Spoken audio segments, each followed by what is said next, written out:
So, welcome back on AAU Talks on AAU TV, the voice of higher education in Africa. My name is Ajiman Ochudakwa, and we're still bringing you lots of very unique episodes right from the campus of the Cape Coast Telecom University in the central region of Ghana, West Africa. And the purpose is here to just tell the innovativeness and ingenuity of our African higher education institutions. And CCTU is a great model that you can also hear from. So today, it's wonderful right here. And we'll be talking about innovative funding strategies for private higher education in Africa. And in this contest, it is a technical institution, which is also in a public domain. So we'll talk more about their funding models and how they've been able to raise funds and how they keep on in developing and enhancing the quality of their fundraising to ensure that higher education here on these grounds become the best, top notch. So don't go anywhere. Go for a break. We'll come back and let you know who I have with me to discuss this topic. And as usual, soon as discussions. Stay with me right back.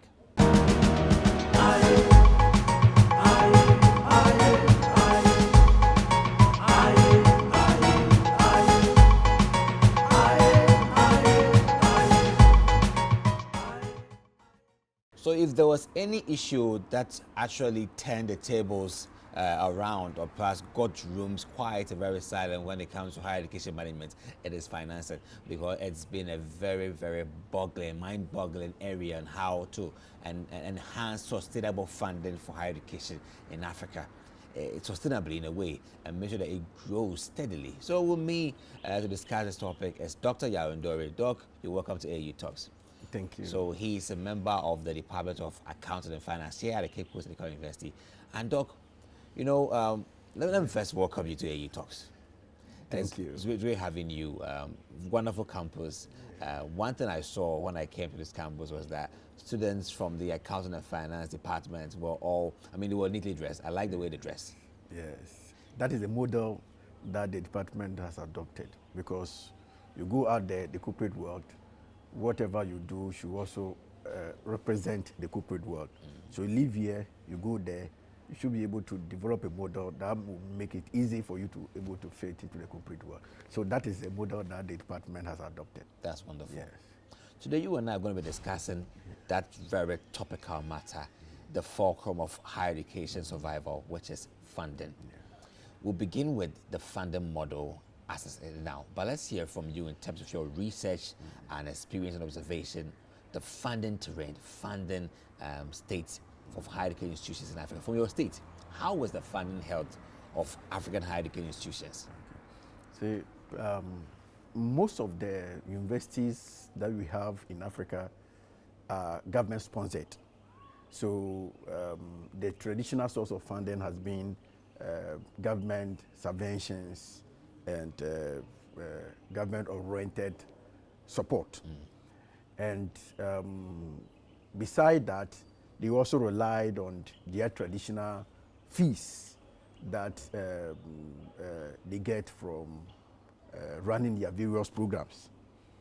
And although in the past, it wasn't a challenge relying on government funding and these traditional source of income generation for the universities.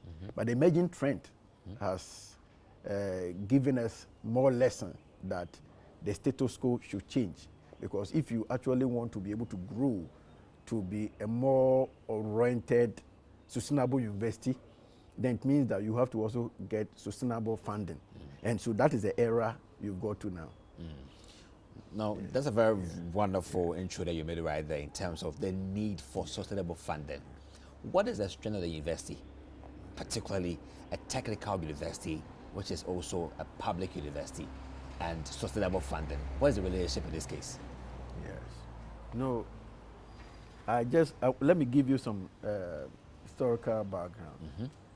You know, as a technical university and a public one, of course, normally, as I stated earlier, we follow that traditional realm, but the uncertainty surrounding the whole group shows that you cannot be able to rely on the government solely. we saw those when the Ebola, for instance, came in Africa. Pandemic, yeah. You know, it nearly crippled most of the traditional source of university funding, because students have to stay at home, yeah. and they will not. And we saw another evidence from the global, yes, COVID-19, yeah, sure. COVID-19 too.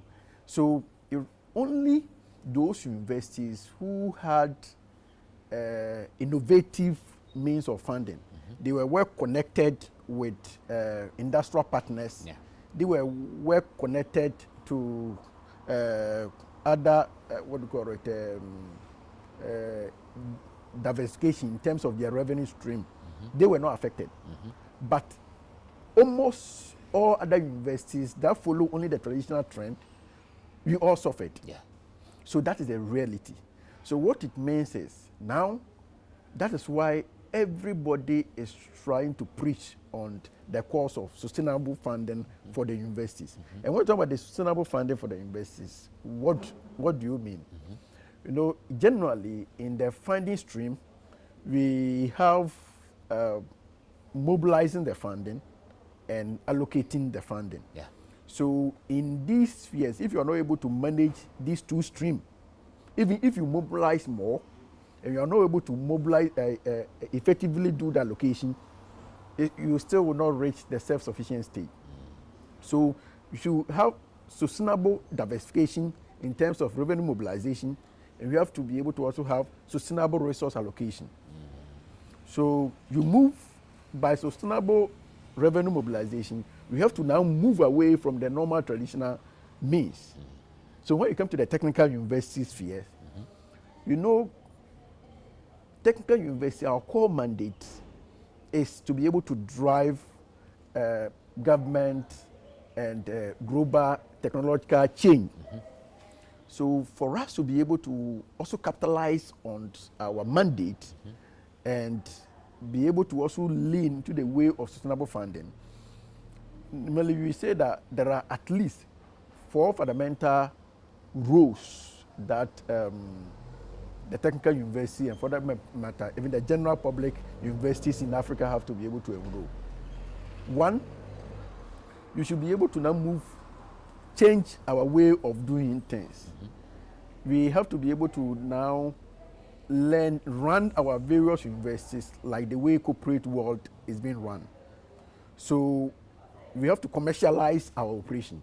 That is one team, commercializing our operation. And when I talk about commercialization, what do you do? Because we provide these social services.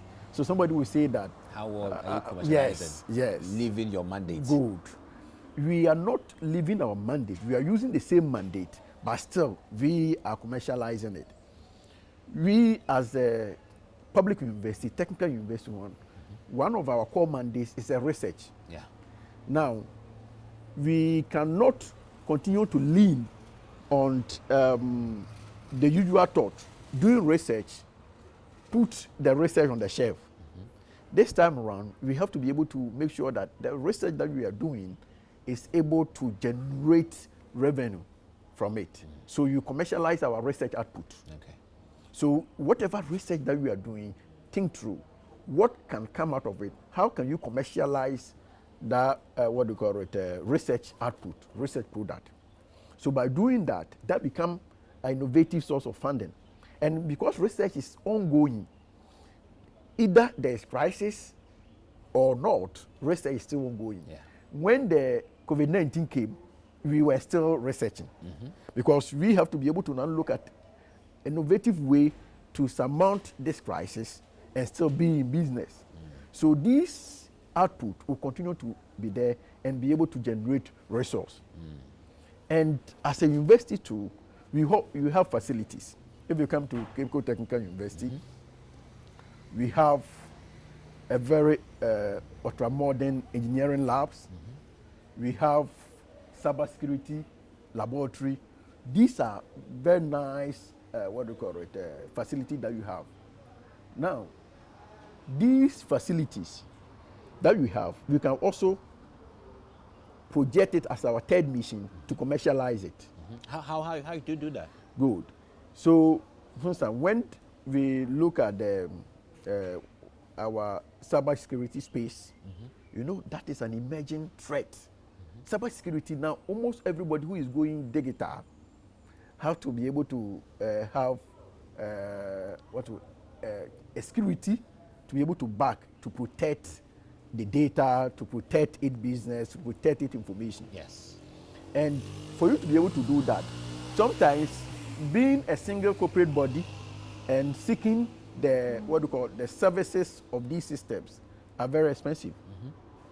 But we as a university, with this resource, you have the room to be able to partner with these industrial players who otherwise will not be able to resource to protect their data. And this become a very important source of revenue for us.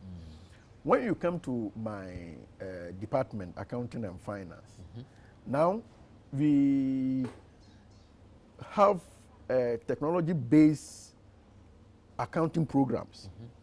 And because of that, we have to resource to be able to help our students. So you have accounting systems, softwares, banking software, other data finance software. So we have designed some short programs to be able to help fill a need in the industry. And although that is not our traditional posture, but it's an innovative source of revenue, which deviate from the traditional norm. And this becomes, so longer the industrial space is there, we will continue to also make up. So if we all think to, depending on your university, depending on your strength, depending on the resource capacity, if you want to commercialize your operation, it is a milestone in getting self-sufficiency in terms of your financial innovation, and also become a window for you to also become financially sustainable. That is in terms of commercialization. Yeah. You know, I said about four issues. So beside the commercialization, we also look at it from where I think CCTU, we are also doing best. It's about the resource allocation. Resource allocation. Yes. You know, no matter the resource that you have, if you are not able to allocate it well, you cannot achieve financial sustainability. Yeah. Normally I say that if you have money and you don't plan before the money comes, you don't even allocate it before the money comes. When the money comes, it will teach you what to do. And it is a time-tested, maxim. When you have money, as soon as the money comes and you begin to plan, you may not be able to plan. So we do allocations. So whatever resource that you have, we allocate the resource based on our priority areas. And the priority areas, we define it from different fulcrums.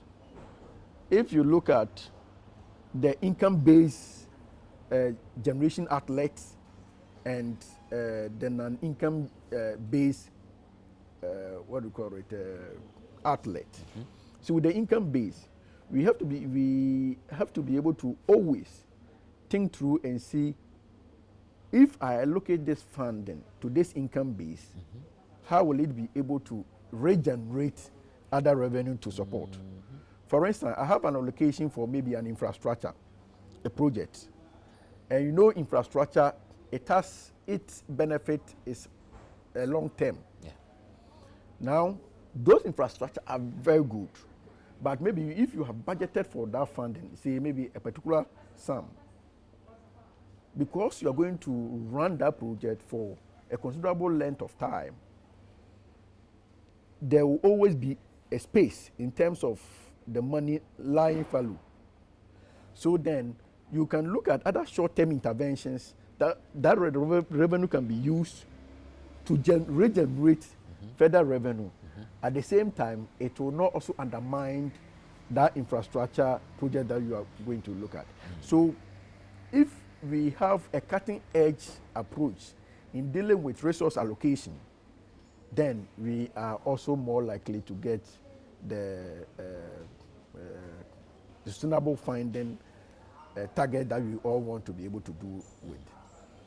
And I go back to still the COVID. See, when the COVID came, Yes. you realize that universities and even the business world, they have to change swiftly. That is the virtual system. Yes. Now,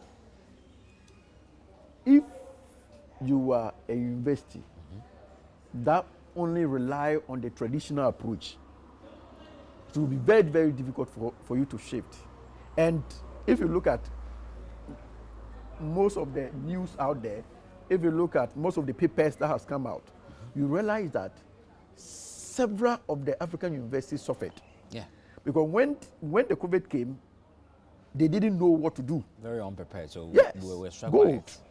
But we have had a similar incident. The SARS, around I think 2002, 2003, Yeah. thereabout. Sure. We also saw the Ebola that was even within our own sub-region. So we have even recently saw some of these issues, but we didn't learn from it. Yeah. Now, if as a technology-based university, technical university, we are able to capitalize on our expertise in order to provide technological solutions, then once we don't even have to wait for uncertainties, we are already prepared. So once they come, it's just like a switch to another platform. And that is what is also telling us that now the face-to-face interaction, the face-to-face teaching and learning it is coming of age. Because now, if previously you did not have respect, you probably did not consider the online system or the distance education system. You know, previous people were looking down. We undermined Yes. digital Good. virtual lessons. We saw face-to-face to be the best. Yes, the best. But now, nobody can question that open and distance learning Yes. program, the virtual learning. Yes. That's the order of the day. Yes. So, we being technology-oriented technical universities with the expertise, we can also capitalize on that. That we then have to be able to start using the hybrid system, and that also gives room for people who ordinarily wouldn't have subscribed for our programs will now offer. So we have a whole lot of space that we can. So you look at the commercialization. We have also considered the resource allocation. We have also looked at this virtual system, that is the technology transfer. All these things are cutting-edge solution to be able to face our funding problem that we are facing now. Yeah. So it's been a supercharged conversation with Dr. Yaw Ndori, as we're talking about innovative funding strategies for African higher education students, particularly in the technical university field, and it's been so amazing. So just stay with us, go for a show. When we come back, we'll just wrap up more on some of the innovative ways you can generate sustainable funding for your institution, with the case of Cape Coast Technical University and how they're doing it marvelously. Stay with us, we'll be right back.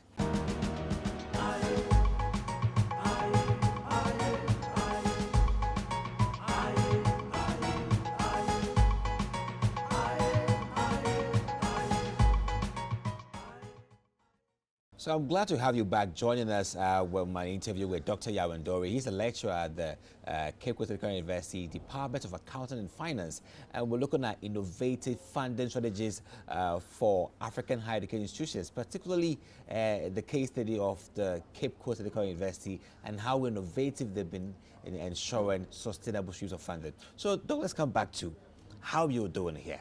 So you mentioned some innovative ways of sourcing the funds and also allocating these funds to ensure that these allocations produce return on investment, very good ones. Let's also look at the commercialized aspect. You know, with IPs, to ensure that you own patents on what your research has given birth to, the findings, the products that you've been able to gain out of these researches that you commercialize, that you own. How well have you ventured into patent ownership and then running them as an innovative way of getting funded or raising funds for your university? Yes.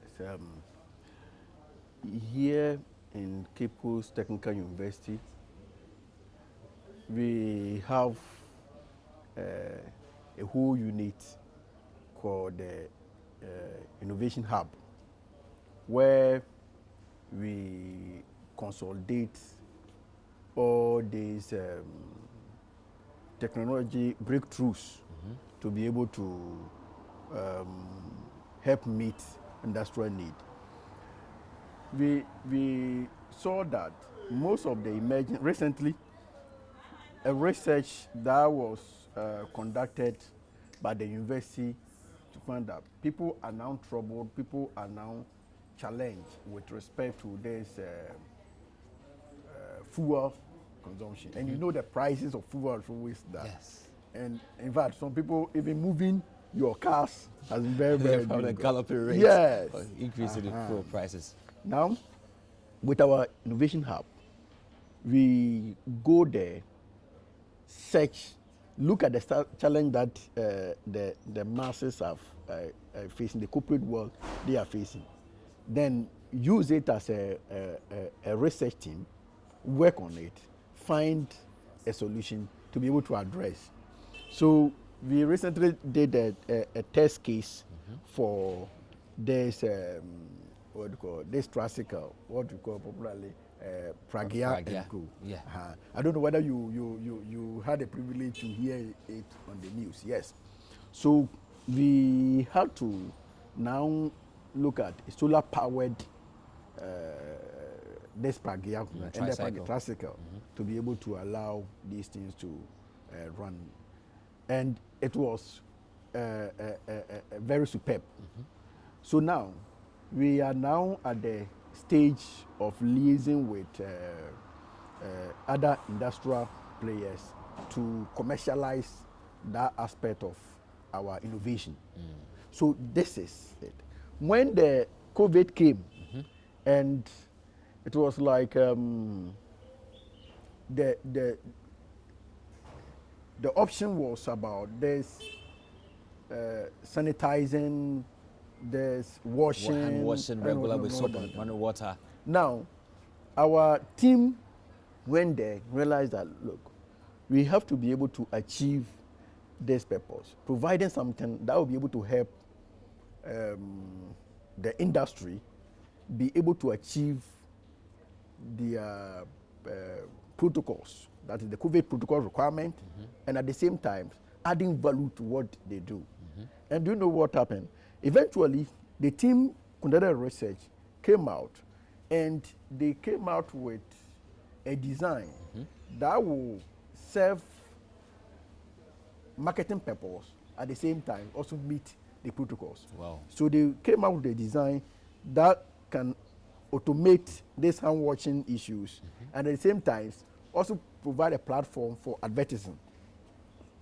Yes, and some of the, what do you call it, partners who invested in it, they were able to achieve the two eggs at the same time, meeting the protocols and getting the value for your money through the advertisement. Because you know advertisement is the order of the day. Yes. So these are how we do it. And because we have the facilities around,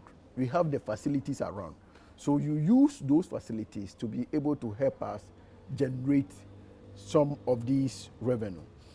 But although we have made this stride in terms of turning our resources, our facilities, how to turn them into a commercial based revenue stream. If you do not have those facilities, then it is going to be a challenge because you still have to be able to get these facilities. Sure. That is why you then have to then program in such a way that which other aspect of my operation can be the cash cow, using it to then generate that revenue stream and be able to now use it to build the facility and allow the facility to also generate revenue. So the value chain that you teach, we help our students with. We have also used it as what do you call it, a test case within our own university setting. Yes. That's a brilliant model that he shared with us. You can appreciate the fact that sometimes you don't only try and bring in very novel means of funding, but also you try and then turn around existing infrastructure to be able to use them to now build others as well. So it's been a very wonderful time with you discussing innovative funding strategies for African higher education. I think that many people are watching right now and they may be nodding. They are nodding to these ideas that are boiling here at CCTU. If you were to share with other institutions across the continent on if they were battling with financial funding issues, and you were to just send out a word of consultation on how they can also turn their situations into cash cows, or say their predicaments into advantages, what would it be the point? Good. So all that I would say is that no matter the state of your university, no matter the resource constraint that you have, there is a space. There is a space. So you don't have to think about getting some robust facility or robust infrastructure before you can take the steps towards sustainable funding. No. So you have to check through what you are doing. How can you capitalize on them? How can you commercialize on them? And that is your day-to-day, the normal running that you have. So that is what, as African universities, you should always be thinking about. Now, the status quo, the current situation, because always there will be resource constraint. You can't run away from it. Wherever, even those who have developed, the developed world, and the top-notch university, they still have resource constraint. So let's turn whatever you have. To what extent can I turn what I have into a commercial stream of revenue? That's supposed to be. And then when you get the stream of revenue, you should also be thinking about how do you allocate it. You don't just allocate it because that is the norm. No. Now, if you follow the norm of this resource allocation, no matter how you move, deep your funding source will be, you cannot be able to now realize your financial self-sufficiency. So you have to be able to make sure that you generating is one end, and how you can also allocate it is also another end. Allocation is no longer about these are only the essential areas. Look at the priority areas. Look at the other stream that when you allocate the resource, they will be able to also multiply. They will be able to also generate other revenue. And by doing that, gradually you'll get there. You'll get to a point that you may not sit here to talk about funding predicament of universities in Africa. We will now be able to share our success story with the other part of the world. And we can now be moving from that funding as to how we can also develop other spheres of our university rather than the funding. That is brilliant. So thank you so much, Doc, for your time on AAU Talks. And you know, I'll just take one from you, being very proactive with allocation of funding, and that is like a good booster to ensure that you make the best of your returns on investment. And also, as you said, the narrative wouldn't be about discussing our predicaments on raising funds to support our institutes, but also finding ways and means to advance higher education across the African continent, as the words of Dr. Yaw Ndori here at Cape Coast Technical University from the Department of Accounting and Finance. We'll come your way with another equally interesting episode right from our tour on CCTU campus here in the Central Region, Ghana, West Africa. Stay tuned for more, and bye.